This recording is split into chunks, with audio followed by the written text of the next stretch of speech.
ব্যক্তিত্বদের সাক্ষাৎকার নিয়ে হাজির হই।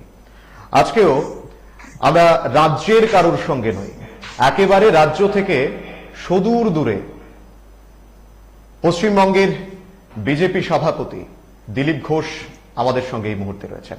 দিলীপ বাবু, প্রথমেই ত্রিপুরাবাসীর পক্ষ থেকে আপনাকে অনেক অনেক অভিনন্দন জানাই। আমিও আমার ত্রিপুরার সমস্ত বন্ধুদের নমস্কার জানাই, সবার সুস্থতা কামনা করি। আমি প্রথমেই জানতে চাইবো, কেমন আছেন? শরীর কেমন আছে? ঠিক আছে, শরীর ঠিক আছে, আচ্ছা, মনও ঠিক আছে। হ্যাঁ, নির্বাচন একটা বড় দখল গেছে, তারপরে যে হিংসা হয়েছে তাতে একটু সবাই আমরা চিন্তিত ছিলাম, এখন সব ঠিক আছে। আচ্ছা। আমি সবসময় দেখে থাকি আপনার ফেসবুক বলুন বা বিভিন্ন জায়গায় আপনি খুব ব্যায়াম চর্চা করতে খুব পছন্দ করেন। সকালবেলায় বিভিন্ন সময় আপনাকে মর্নিং ওয়াক করতেও দেখা যায়। নির্বাচনের সময়ও আপনি ঠিক একইভাবে সেগুলো কাজ সামলে গেছেন। এত বড় একটা নির্বাচন, পশ্চিমবঙ্গের মতো রাজ্য, এই নির্বাচনের এত বড় একটা দখল, তার মধ্যেও একটু সময় করে শরীর চর্চা করা, সেটা কিন্তু আপনি ঠিকভাবে চালিয়ে গেছেন। আমার ছোটবেলা থেকে ধরে নিতে পারেন, বহুদিন থেকে সকালে ওঠা অভ্যাস, সূর্যোদয়ের আগে উঠে বেরিয়ে পড়া, আর তাতে শরীরের সুস্থতাও যেমন থাকে সেমন স্ফূর্তিও থাকে। আর বিশেষ আপনি জানেন এখন যে করোনার যে প্রকোপ চলছে, তার থেকে শরীরের যে ইমিউন পাওয়ার বাড়াবার দরকার, তাতে ভ্রমণ, ব্যায়াম, এক্সারসাইজ, যোগা, প্রাণায়ামের তাতে বিশেষ লাভ হয়। আর আমি একা করি না, এখানে যখন থাকি আরো 20-25 জনকে সঙ্গে নিয়ে যেমন হাঁটাহাঁটি করি, তার সঙ্গে আমরা আধা ঘন্টা এক্সারসাইজ, প্রাণায়ামও করাই সবাই। ঠিক। দিলীপ বাবু, আমরা এবার প্রসঙ্গে ঢুকি। খুব বেশি একটা বড় আমরা ইন্টারভিউটা করছি না, কিন্তু খুব ছোট্ট করব। তার মধ্যে আমরা জানতে চেষ্টা করব এই মুহূর্তে পশ্চিমবঙ্গের কি সিচুয়েশন রয়েছে। আমরা বিভিন্ন সময় শুনে থাকছি, সোশ্যাল মিডিয়া ভাইরাল হচ্ছে যে একটা রাজনৈতিক সন্ত্রাস, এই শব্দটা খুব বেশি এখন চলছে। তাছাড়া নির্বাচন উত্তর যে সন্ত্রাসটা খুব একটা প্রকার আকার ধারণ করছে এবং আপনাদের কেন্দ্রীয় নেতৃত্বের উপরেও আঘাত হয়েছে, কি বলবেন? এটা ঠিকই যে নির্বাচনের পরে, ফল ঘোষণার পরে যে হিংসা হচ্ছে পশ্চিমবাংলায়, এটা একেবারে বেনজির, ঐতিহাসিক, এত বড় ঘটনা আগে হয়নি। এটা ঠিক যে পশ্চিমবাংলায় হিংসাটা বেশ প্রায় 40-45 বছর হয়ে গেল, যখন থেকে কমিউনিস্টরা এখানে শক্তিশালী হয়েছেন। প্রায় সেই 1967 সাল থেকে হিংসা শুরু হয়েছে, বিভিন্ন আন্দোলনের নাম করে হিংসাত্মক আন্দোলন, প্রাণহানি, রক্তপাত, সম্পত্তি হানি হয়েছে। আর শুধু এখানে নয়, পশ্চিমবাংলার বাদেও বাকি দুটি রাজ্য, কেরল, ত্রিপুরাতে আপনারাও জানেন, যেখানে কমিউনিস্টরা ক্ষমতা এসেছেন বা শক্তিশালী হয়েছেন, সেখানে হিংসা রাজনীতি হয়েছে।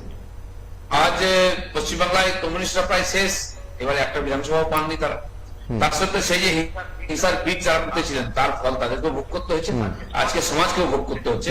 সেই হিংসা একটা চরম পর্যায়ে চলে গেছে। যে পার্টি এখন ক্ষমতায় আছে, তার নীতি আদর্শ নাই, কোনো তাদের কোনো শৃঙ্খলাও নেই, এবং আজ পার্টি এবং গুন্ডাদের উপরে পার্টির কোনো কন্ট্রোল নেই। তার ফলে বেলারাম, এই জন্য খালি বিজেপি নয়, সমাজের লোকেরা তার দ্বারা খুব প্রভাবিত, খুব ক্ষতিগ্রস্ত হয়েছেন এবং খুব ভয়ঙ্কর রূপ নিয়েছে। আমি যতদূর জানি প্রায় 8,500-এর কাছাকাছি এরকম ঘটনা, যাতে জীবন হানি থেকে সম্পত্তি হানি, ক্ষয়ক্ষতি হয়েছে, ঘর ছাড়া ইত্যাদি, সেটা আমরা নথিবদ্ধ করেছি। তার তো এখানে পুলিশ এফআইআর নেয় না, তাই বিভিন্ন কমিশনে, এসসি, এসটি, ওবিসি, মাইনরিটি, তারপর উমেন, শিশুর অধিকার রক্ষা এবং হিউম্যান রাইট কমিশনে আমরা সেই সমস্ত তথ্য পাঠিয়েছি। হাইকোর্ট, সুপ্রিম কোর্টেও গেছি এবং তারাও এটাকে নিয়ে বিশেষ নির্দেশ দিয়েছেন। আজকে যেমন হাইকোর্টের একটি জাজমেন্ট এসেছে যে পশ্চিমবাংলায় যত মানুষ রাজনৈতিক হিংসার কারণে ঘর ছাড়া আছেন, প্রশাসনের দায়িত্ব তাদেরকে বাড়িতে ফিরিয়ে নিয়ে আসা, এবং অফিসারদের বলেছেন দুটো ইমেল লাগাতে বলেছেন, যাতে সবাই কমপ্লেন করতে পারে। তো এটা সবাই স্বীকার করেছেন। মাননীয় গভর্নরও নিজে বেরিয়েছিলেন জেলায় জেলায় হিংসা দেখতে, মানুষের যে বুক ফাটা কান্না, হাহাকার, সেটা আমরা মিডিয়ায় দেখেছি। এমনকি অত্যাচারের ভয়েতে কুচবিহার জেলা থেকে পালিয়ে লোকে আসামে চলে গেছে কয়েকশো লোক, এবং সেখানেও গভর্নর গিয়ে তাদের সঙ্গে দেখা করে এসেছেন। এখানে মেদিনীপুর থেকে পালিয়ে উড়িষ্যায় চলে গেছে লোকের, রাজ্য ছেড়ে পালিয়ে যেতে হচ্ছে। কাশ্মীর থেকে যেমন পন্ডিতরা পলায়ন করেছেন, পশ্চিমবঙ্গ থেকে সেরকম লোকেরা পলায়ন করতে বাধ্য হচ্ছে, তাদের কোনো সুরক্ষা নেই। মানে একটা অরাজকতা সৃষ্টি হয়েছে পশ্চিমবঙ্গে, এটা তো বলাই যায়, রীতিমতো অরাজকতা। এবং মাননীয় মুখ্যমন্ত্রী বলেছিলেন যে কয়েকদিন নির্বাচনের পরে, আমি তো ক্ষমতায় ছিলাম না তখন হয়েছে, কিন্তু তিনি শপথ নেওয়ার পর থেকে এখনো পর্যন্ত আমাদের 32 জন কর্মী খুন হয়েছে। 32 দিন হয়নি, কিন্তু 32 জন খুন হয়ে গেছেন, এভারেজ একজনের বেশি প্রতিদিন খুন হচ্ছে। এটা সরকার যদি চাইতে বন্ধ করতে পারত, আমাদের মনে হয় তাদের প্রচ্ছন্ন সমর্থন আছে। বিরোধীদের, বিশেষ করে বিজেপিকে শেষ করে নিরঙ্কুশ তারা এখানে রাজত্ব করতে চান। যে মমতা বন্দ্যোপাধ্যায় যখন তিনি বিরোধী দলে ছিলেন, বিরোধী নেত্রী ছিলেন, তখন এই রাজনৈতিক সন্ত্রাস নিয়ে ওনার মুখে প্রচুর পরিমাণে কথা শোনা যেত। আজকে তিনি ক্ষমতায় আছেন, পরপর 3বার তিনি ক্ষমতায়, তারপরে ওনার রাজ্যে বিরোধীরা আক্রান্ত কেন? নিঃসন্দেহে কমসে কম যে মানবতা বিরোধী কাজ, হিংসা, যেটা আমাদের আধুনিক জীবনে আমাদের দেশ, সমাজ, আমাদের রাজ্যের পক্ষে খুব অবমাননাকর। ভারতবর্ষ একটি গণতান্ত্রিক দেশ, দুনিয়ার সবচেয়ে বড় গণতান্ত্রিক দেশ, তার মধ্যে একটি বড় রাজ্য যেখানে 42টা লোকসভা, পশ্চিমবঙ্গ, সেখানে আজকে গণতন্ত্র প্রায় 45 বছর ধরে বিপন্ন গায়েব হয়ে গেছে। তাকে প্রতিষ্ঠিত করার জন্য লড়াই করছিলাম। সাধারণ মানুষের গণতান্ত্রিক অধিকার নেই, রাজনৈতিক অধিকার নেই, পঞ্চায়েত পুরসভায় ভোটে নমিনেশন করতে দেওয়া হয় না, ভোট দিতে দেওয়া হয় না, এবং লোকসভাতেও সারা দেশ শান্তিপূর্ণ ভোট হলো। 500টা আসনে 42টা পশ্চিমবঙ্গের প্রত্যেকটি আসনে গন্ডগোল হয়েছিল, খুন হয়েছিল, ঘর ছাড়া হয়েছিল, আর পঞ্চায়েত ইলেকশন সেটা আরো বেশি হয়েছিল। এবং আজকে বিধানসভায় সেটা ব্যাপক রূপ নিয়েছে। এখনো তার ক্ষত রয়েছে, বহু মানুষ ঘর ছাড়া আছেন, ঘর ভেঙে দেওয়া হয়েছে, আর প্রায় 37 জন মারা গেছেন নির্বাচন শেষ হওয়ার পরে, আগেও মারা গেছে। এই ভয়ঙ্কর পরিস্থিতি। তো সেই জন্য এর পরিবর্তন হওয়া দরকার আছে। ভারতবর্ষের সংবিধান, গণতন্ত্র, এর প্রতি এটা খুব অবমাননাকর, এটার নিন্দাও হওয়া উচিত, এবং সার্বিকভাবে সংবিধান থেকে আরম্ভ করে কোর্ট, সবার এবং নির্বাচন কমিশন সংজ্ঞান নিয়ে এটাকে বন্ধ করার দরকার আছে। আরেকটা বিষয় আমি জানতে চাইবো, ব্যক্তিগতভাবে আমি একটু অন্যরকম ভাবে আছি। দিলীপ ঘোষকে নিয়ে অনেক বিতর্কিত মন্তব্য, অনেক সময় বলা হয় যে দিলীপ ঘোষ বিতর্কিত মন্তব্য করেন, কিন্তু এই দিলীপ ঘোষের নেতৃত্বেই আজকে বিজেপি পশ্চিমবঙ্গে 3 থেকে 77-এ পৌঁছেছে। নিঃসন্দেহে একটা বিরাট পাওনা, কি বলবেন? দেখুন, বিতর্কিত এক একটা বিষয় এক একজনের রুচি অনুযায়ী, তার বোধ বুদ্ধি অনুযায়ী হয়। বিতর্কিত মানে কি? আপনি আমাকে মারছেন, মেরে গাছে টাঙ্গিয়ে দিচ্ছেন, আমি বললাম এর প্রতিশোধ নিতে হবে, আমরাও ছাড়বো না, তখন বলছে বিতর্কিত। আপনি সংবিধান, আইনের ধার ধারছেন না, আমার নাগরিক অধিকারটা হরণ করছেন। আমি যখন তার প্রতিবাদ করতে যাবো, যখন কি আমার জন্য না থানা আছে, না কোর্ট আছে, কে আমার কথা শুনছেন, আমি কি করবো? আমাকে তো বাঁচতে, আমার বাঁচার অধিকার আছে, আমার কর্মীদের বাঁচানোর অধিকার আছে আমার। আমি তার প্রতিবাদ করার জন্য সামনে যাই এবং সেই তার প্রতিরোধ, তার সামনে প্রতিবাদ করার চেষ্টা করি, তখন এটাকে বিতর্কিত বলা। আজ একটা গালি কেউ দিচ্ছে আমাকে, আমি যখন তার প্রতিবাদ করি তখন বিতর্কিত বলা হয়। আমার মনে হয় যারা এই অন্যায়ের প্রতিবাদ করতে ভয় পান, পালিয়ে যান, তারা এটাকে প্রতিবাদ করেন, কারণ এটা তারা শুনতে অভ্যস্ত নন। সবাই সারেন্ডার করেছেন, এখানে প্রেস মিডিয়া সারেন্ডার করেছে, বুদ্ধিজীবীরা সারেন্ডার করেছেন, গণতন্ত্রকে ক্ষতবিক্ষত করা হয়েছে। তখন একজন বিরোধী পার্টির কর্মী হিসাবে, নেতা হিসাবে আমার কি কর্তব্য? আমার কর্মীদের সাথে, পাবলিকের সাথে আমাকে দিয়ে দাঁড়াতে হবে, যে ভাষায় ওরা বোঝেন সেই ভাষায় বলতে হবে, সেটাই আমি বলেছি। আচ্ছা, আরো একটা বিষয় জানতে চাইবো, মমতা বন্দ্যোপাধ্যায়কে নিয়ে এখন একটা ঝড়ো একটা হাওয়া চলছে, যে বলা হচ্ছে বাঙালির যে ইমোশনটাকে নিয়ে, এটাকে নিয়ে কোথাও মমতা বন্দ্যোপাধ্যায় খেলতে চাইছেন। এবং বিগত 2-3 দিন ধরে টুইটারে একটা ঝড় আমরা দেখতে পেয়েছি, #we want Bengali prime minister. কি মনে হয়, বাঙালি ভাবাবেগকে কাজে লাগিয়ে মমতা বন্দ্যোপাধ্যায় কি মোদির বিরুদ্ধে একটা বড় মুখ হতে পারে? দেখুন, যখন আঞ্চলিক পার্টি হয় না, সেখানকার আঞ্চলিকতা বাদই তাদের কাছে প্রেরণা বলুন বা রাজনীতির আধার হয়। পশ্চিমবাংলায় যে পার্টি রয়েছে আঞ্চলিক পার্টি, তারা বিভিন্ন রাজ্যে, আপনি জানেন ত্রিপুরাতেও তারা গেছিলেন, সেখানে কিছু ডাল বলেনি, মানুষ কেউ স্বীকার করেনি। পশ্চিমবাংলার এবং যেটা বাঙালি, উপমণ্ডল বাঙালি নয়, বাঙালি সারা বিশ্ব নিরিখে কাজ করেছে, রামমোহন রায়ের মতো লোকেরা, বিবেকানন্দ, নেতাজি মতো সারা বিশ্বকে কাঁপিয়েছেন, তার বিচারধারা বিশ্ব নিয়েছে। অতীশ দীপঙ্কর থেকে আজ পর্যন্ত বহু মহাপুরুষ বিশ্বের শ্রদ্ধেয়, সম্মানীয়, সারা ভারতবর্ষের পূজনীয়। সেই বাংলার কেউ মুখ্যমন্ত্রী বলে বাঙালি বাঙালি বলে, এটা কেউ স্বীকার করবে না। সেই জন্য যারা এটা বলেছেন, একজন চিফ সেক্রেটারিকে নিয়ে তার সঙ্গে যখন সরকার কোনো ব্যবহার করেছে প্রশাসনিক ভাবে, সেটাকে বাংলার বিরুদ্ধে, বাঙালির বিরুদ্ধে বলছে। তিনি চলে যাওয়ার পরে কোনো বাঙালিকে চিফ মিনিস্টার করা হয়নি, চিফ সেক্রেটারি করা হয়নি, 2জন সচিব হয়েছেন, কেউ বাঙালি নন।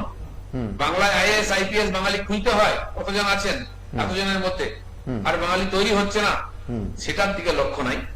তারা লয়ার নিয়ে আসছেন, বুদ্ধিদাতা নিয়ে আসছেন ভাড়া করে, তারা সব বাংলার বাইরের লোক। কেবল প্রধানমন্ত্রী আর গৃহমন্ত্রী আর আমাদের পার্টির মাননীয় সভাপতি বহিরাগত। এই যে তথ্য, এটা বাঙালির যে চিন্তা ভাবনা, মনন, তার পক্ষে খুব অপমানজনক, অবমাননাজনক।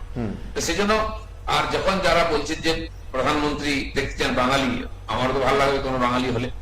কিন্তু বাংলার যা অবস্থা, 42টা সিট নিয়ে কি কোনো পার্টি বা কোনো ব্যক্তি হতে পারবে? একেবারে মাননীয় জ্যোতিবাবুকেও বাঙালি প্রধানমন্ত্রী হিসাবে কল্পনা করা হয়েছিল, তার পার্টি রাজি হয়নি, তারা জানতে এটা সম্ভব না। গত লোকসভা ইলেকশনের আগে মমতা ব্যানার্জিকে নিয়ে দিদি প্রধানমন্ত্রী হবেন বলে স্লোগানও চলেছিল।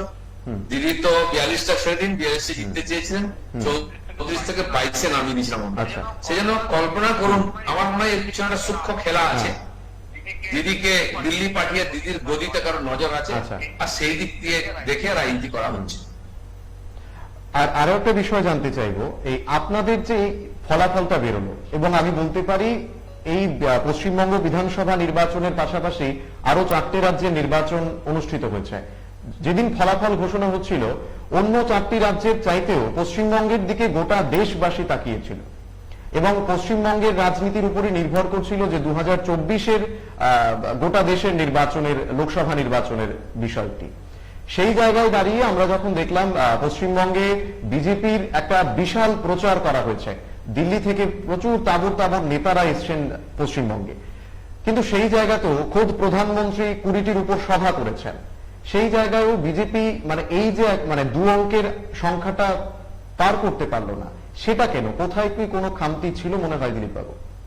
দেখুন, লোকসভার সময়ও আমাদের সমস্ত নেতারা এসেছেন, এইভাবে সভা করেছেন, তার লাভ আমরা পেয়ে 18টা সিট জিতেছি, সেটা ঐতিহাসিক ভাবে বাংলায় বিজেপির জন্য ইতিহাস।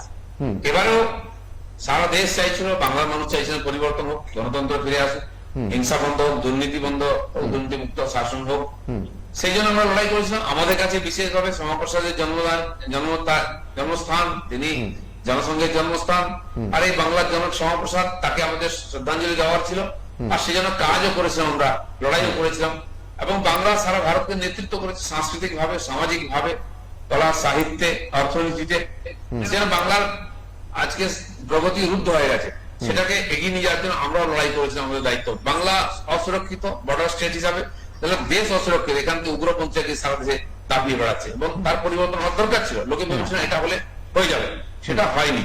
আর সেই জন্য ভারতীয় জনতা পার্টি যেটা করেছে, গত 60 বছরে পশ্চিমবাংলায় কোন বিরোধী দল এত আসন নিয়ে বিধানসভায় যেতে পারে, আর পুরো বিরোধীকে আমরা সাফাই করে দিয়ে কেবল এক বিরোধী হিসাবে দেখছি। লোক আমাদের সরকার নয়, বিরোধী দেখতে চেয়েছি, আমরা খুশি আছি তাদের আশীর্বাদে, এবং আমরা চাইছি যে এই যে যেটা বৃদ্ধি হয়েছে, প্রায় 25-26 গুণ শক্তি বেড়েছে, এটা ঐতিহাসিক। কোথায় কোন পার্টি করতে পেরেছে? আপনাদের ছোট্ট রাজ্য ত্রিপুরাতে, সেখানে বিজেপি বেরিয়েছে, কিন্তু পশ্চিমবাংলায় গত 70 বছর ধরে আমরা রাজনীতি করার পর এত সাফল্য পাইনি যেটা এবারে পেয়েছি। তো আমাদের কর্মীরা লড়াই করেছেন, প্রথমবার 38% ভোট পেয়েছি আমরা। গত নির্বাচনে 10.5% ছিল বিধানসভায়, ওরা 38% এসেছে। প্রত্যেকবার লোকসভা থেকে বিধানসভায় ভোট কমে যায় আমাদের, বিরাট। 17 থেকে 10-এ নেমেছিলাম, এবারে কিন্তু 40 থেকে 38-এ আমরা আটকেছি পার্টি। আমরা সংগঠন পাঠিয়েছি, কর্মীরা পরিশ্রম করেছেন, আর সাধারণ মানুষ আমাদের বিশ্বাস করে, তাই সম্ভব হয়েছে। তাই পরের ইলেকশনে আমরা লড়াই করবো, মানুষের সমস্যা তুলে ধরবো বিধানসভার ভিতরে বাইরে, এবং আশা করবো পরের বারে মানুষের আশীর্বাদ নিয়ে আমরা ক্ষমতায় আসবো। একটা বিষয় আমরা দেখতে পেয়েছিলাম, আপনাদের এই কোথাও কি এই ফ্যাক্টরটা কাজ করেছে যে বিজেপির দলের মানে পশ্চিমবঙ্গ বিজেপির কোন একটা নির্দিষ্ট মুখ ছিল না, শুধুমাত্র প্রধানমন্ত্রীকে মুখ করেই লড়াইটা হয়েছে, কোন মুখ্যমন্ত্রীকে কেন্দ্র করে বা কে হতে পারে মুখ্যমন্ত্রী, কোনো মুখ না থাকার কারণে কি সেটা হলো? দেখুন, এটা কি হলে কি হতো সে তো অনেক কারণ হতে পারে, অনুমান। কিন্তু ভারতীয় জনতা পার্টির একটি পরম্পরা আছে, একটা মডেল আছে। আমরা যে রাজ্যে প্রথমবার ক্ষমতায় যাওয়ার জন্য লড়াই করি, কোন মুখ সাধারণত ঘোষণা করি না। বেশিরভাগ রাজ্যে আপনি দেখবেন ঘোষিত মুখ থাকে না, একাত্র হয়তো অটোমেটিক হয়ে যায়, নাহলে থাকে না। এমনকি প্রধানমন্ত্রী হিসাবে মোদীজিকে আমরা ঘোষণা করিনি। এখানকার বণিক সভাগুলো করেছিলেন, কুম্ভতে সাধু সন্তরা স্লোগান দিয়েছিলেন, মোদী লাও দেশ বাঁচাও, তো পাবলিক চয়েস হয়েছিল, অটোমেটিক প্রজেক্টেড হয়েছিলেন। তো সেই জন্য এটা আমরা যেভাবে অন্যান্য রাজ্যে জিতেছি, সেই মডেলকে ফলো করেছিলাম। এবং সেটা কতটা সফল হয়েছে বলে হয়নি, পর্যালোচনা হবে, বিভিন্ন লোকের বিভিন্ন মত আসবে, তো এটা একটা কারণ হতে পারে, নাও হতে পারে।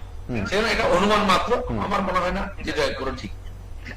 আর আমরা দেখতে পেয়েছিলাম নির্বাচনের আগে তৃণমূল ছেড়ে অনেক হেভিওয়েট নেতা নেত্রীরা এবং কি মন্ত্রীদেরকে আমরা দেখেছি আপনাদের দলে সামিল হতে। আবার নির্বাচন শেষ হওয়ার পর আবার অনেককে দেখা যাচ্ছে আবার ফিরে যাচ্ছেন ঘরে। আবার আমরা শুনতে পাচ্ছি অনেকেই নাকি, আপনাদেরও নাকি অনেক বিধায়ক নাকি যোগাযোগ রাখছেন তৃণমূলের সঙ্গে, সেই বিষয়টা নিয়ে কি বলবেন? দেখুন, টিএমসির মতো একটা অগণতান্ত্রিক স্বৈরাচারী দলের মধ্যে সম্মানের সঙ্গে টিকে থাকা কঠিন। যারা বাধ্য হয়েছিলেন, কোনো বিকল্প ছিল না, তারা ছিলেন ওখানে।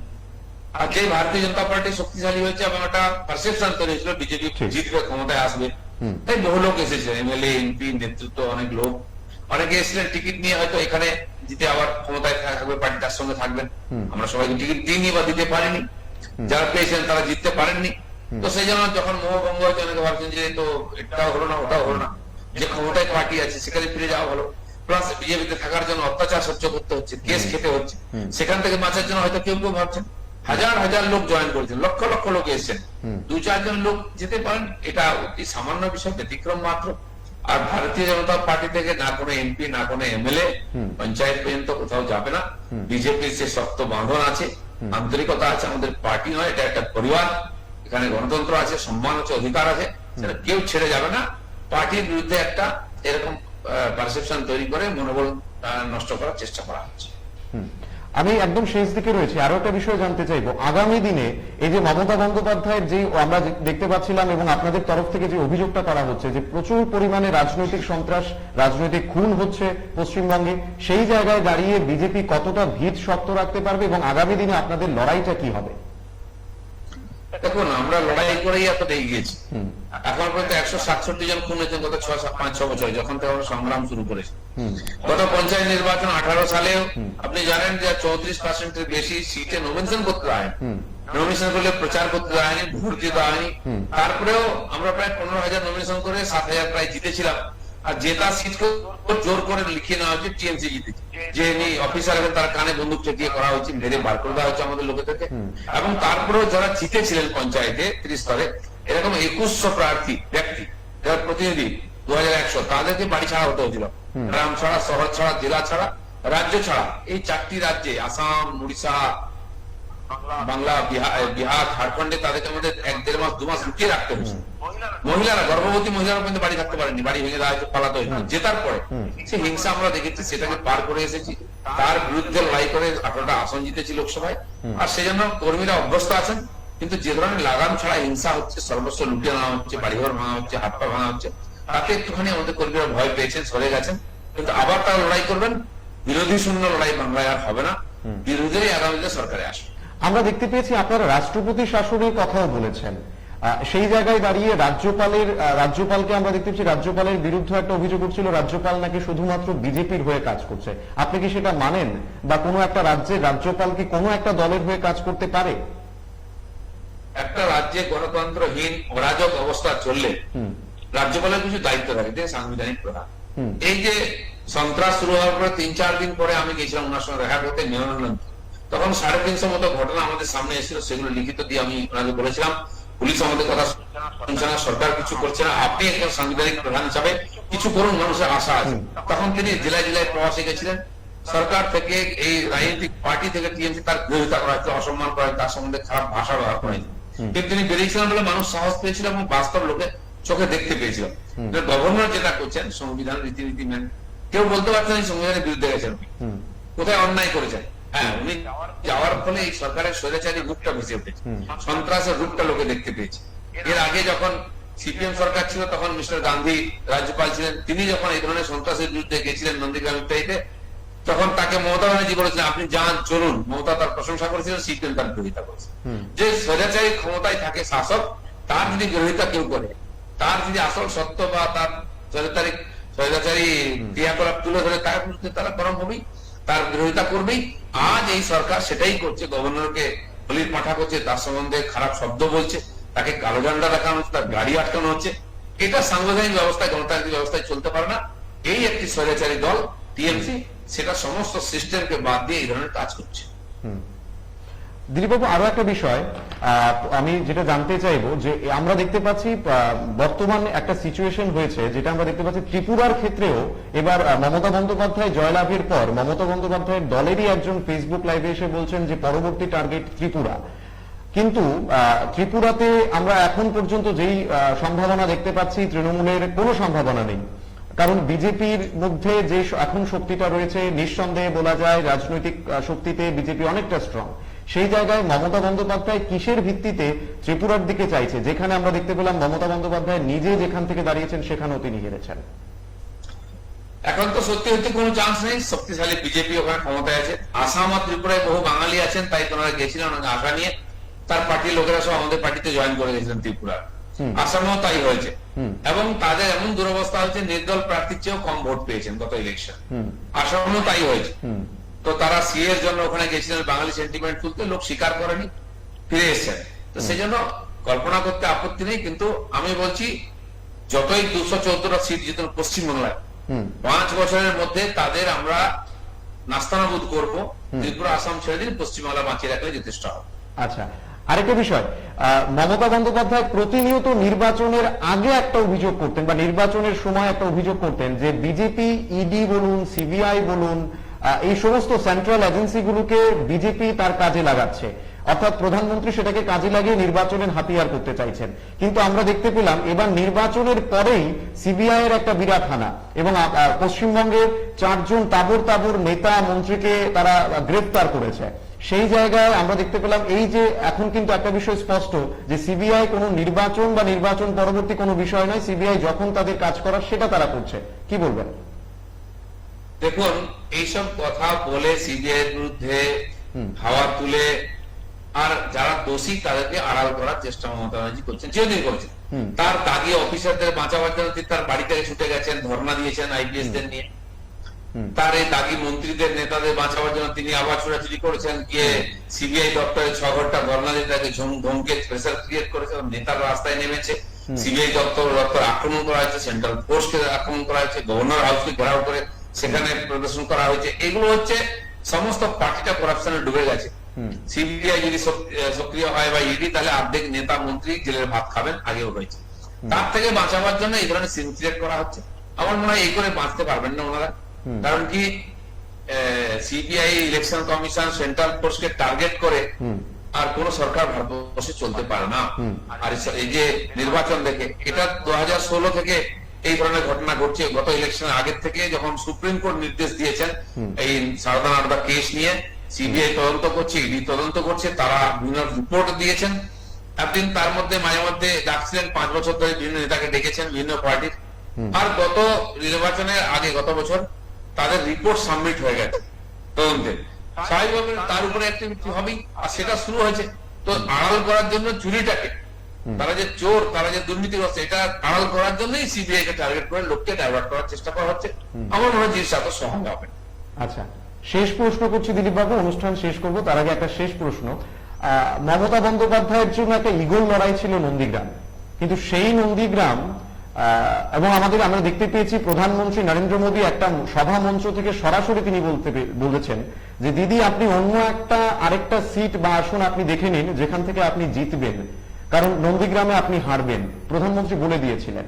এবং আমরা ফলাফলের দিন দেখতে পেলাম একটা বিরাট এখানে একটা রঙ্গ চলছিল, এবং সকালবেলায় আমরা দেখতে পেয়েছিলাম শুভেন্দু অধিকারী এগিয়ে, কিছুক্ষণ পরেই মমতা বন্দ্যোপাধ্যায় এগিয়ে, এবং দিনের শেষে দেখলাম শুভেন্দু অধিকারী সেখান থেকে জিতে বেরোলেন, মমতা বন্দ্যোপাধ্যায় হারলেন।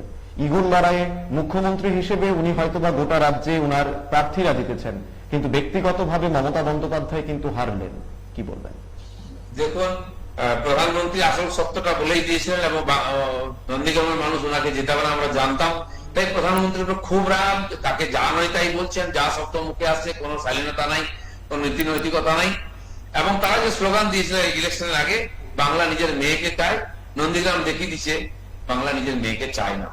একজন পরাজিত প্রার্থী মুখ্যমন্ত্রী হয়েছেন, এর চেয়ে বিড়ম্বনা আর লজ্জার কি হতে পারে? পিছনের দরজা দিয়ে প্রায় 120টা মিউনিসিপালিটি কর্পোরেশনের 1.5 বছর 2 বছর নির্বাচন আটকে রেখেছেন, আর পেছনের দরজা দিয়ে অ্যাডমিনিস্ট্রেটর বসে লুট করছেন ওনারা।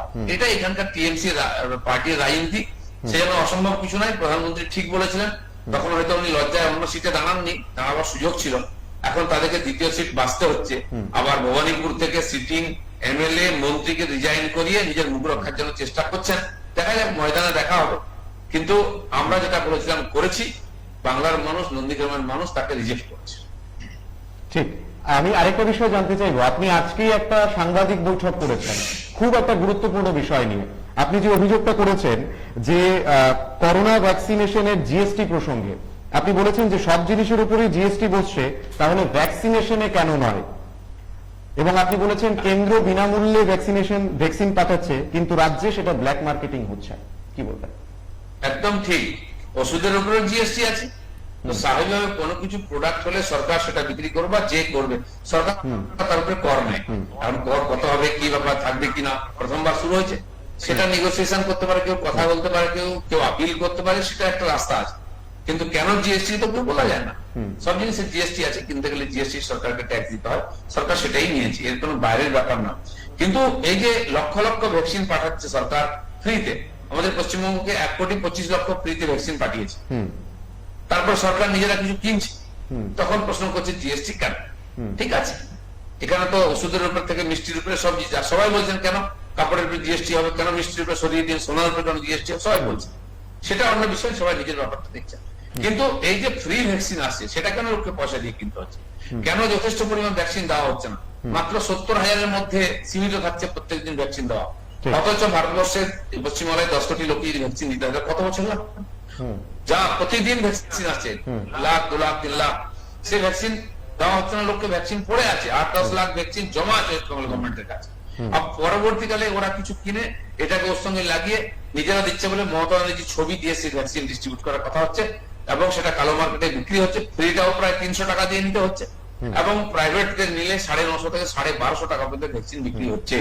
মানুষকে বাধ্য করা হচ্ছে, ঠিক আছে, সেটা কাটমানি খাওয়া হচ্ছে, সিন্ডিকেট চলছে, আর এই কালোবাজারির জন্যই ভ্যাকসিনকে না দিয়ে আটকে রাখা হচ্ছে। অর্থাৎ আপনি বলতে চাইছেন করোনার এই অতিমারির সময়েও করোনা অতিমারিকে সামাল দিতে পশ্চিমবঙ্গের বর্তমান সরকার অর্থাৎ মমতা বন্দ্যোপাধ্যায়ের সরকার পুরোপুরি ব্যর্থ। বিলকুল, গতবারেও অতিমারির সময় যে লকডাউন হয়েছিল, লকডাউনের সিদ্ধান্ত নিতে রোজ ডেট বদল হতো, এবং গত বছর যে এই করোনার জন্য যে সামগ্রী কেনা, পিপি কিট, স্যানিটাইজার, তাতে 2,500 কোটি টাকার দুর্নীতি হয়েছিল। এবং বর্তমান যিনি চিফ সেক্রেটারি, যাকে নিয়ে এত বিতর্ক, যিনি অতি সম্প্রতি প্রাক্তন হয়েছেন, তার একটা বড় তার মধ্যে যোগদান ছিল, আশীর্বাদ ছিল, সেখানে তাকে যে কোনো কারণে বাঁচাবার চেষ্টা করা হচ্ছে। তার সময় দুর্নীতিও বেড়েছে, তার জবাবও তাকে দিতে হবে, আজ হোক কাল হোক। তো সেই জন্য এই যে গতবারে যে সরকার সফলতার সঙ্গে করতে পারেনি, এবারও অতিমারিকে সামলাতে পারছে না, তাই টেস্ট কমিয়ে দেওয়া হচ্ছে। 10 কোটি মানুষের এখানে কমপক্ষে রোজ 2 লক্ষ টেস্ট হওয়া উচিত। পশ্চিমবাংলায় পজিটিভিটি রেট 27-28%, আর সারা দেশে 13%, অর্ধেক। কেন? সেটা চাপা দেওয়ার জন্য, বেশি টেস্ট হলে বেশি ধরা পড়বে, লোকের নজর থেকে সরাবার জন্য এই সমস্ত চালাকি করা হচ্ছে। এটা হচ্ছে অপদার্থতার প্রমাণ, চাপা দেওয়ার চেষ্টা মাত্র। কারণ এই সরকার কোনো কাজই ঠিক মতো, ঝড়কে সামলাতে পারছে না, এখনো 7 দিন 10 দিন হল লোকে কোনো রিলিফ পায়নি, হাহাকার করছে, ফাঁকা আকাশের নিচে বাঁধের উপরে বসে আছে হাজার হাজার লোক। ঠিক করোনাতে টেস্টও হচ্ছে না, ভ্যাকসিনও পাচ্ছে না, লোকে চিৎকার করছে, জায়গা জায়গায় বিক্ষোভ হচ্ছে, মারপিট হয়ে যাচ্ছে, আর তার পার্টির নেতারা লিস্ট করে পাঠিয়ে দিচ্ছে, তাদের কর্মীদের দেওয়া হচ্ছে, বাকি কেউ পাচ্ছে না। এই অরাজকতা চলছে। সরকার এখান থেকে সরিয়ে দেওয়ার জন্য ধরুন বাঙালি অবাঙালি ও বিভিন্ন ইস্যু নিয়ে এসে মানুষকে ডাইভার্ট করছে। ঠিক, অসংখ্য ধন্যবাদ দিলীপ বাবু। আমি আশা করবো আগামী দিনেও একইভাবে আপনি আমাদেরকে সহযোগিতা করবেন। ভালো থাকবেন, সুস্থ থাকবেন। অসংখ্য ধন্যবাদ। আপনার ভালো থাকবেন। অসংখ্য ধন্যবাদ। এতক্ষণ আমাদের সঙ্গে ছিলেন সরাসরি পশ্চিমবঙ্গ থেকে বিজেপির রাজ্য সভাপতি, পশ্চিমবঙ্গের রাজ্য সভাপতি দিলীপ ঘোষ। আমরা সরাসরি ওনার সঙ্গে কথা বলছিলাম, এক্সক্লুসিভ সেই সাক্ষাৎকার আপনারা দেখছিলেন। পশ্চিমবঙ্গের বিভিন্ন বিষয় নিয়ে আমরা কথা বলার চেষ্টা করেছি। অনুষ্ঠান শেষ করব। ভালো থাকবেন, সুস্থ থাকবেন, আর অবশ্যই দেখতে থাকবেন পাবলিক নাও। নমস্কার।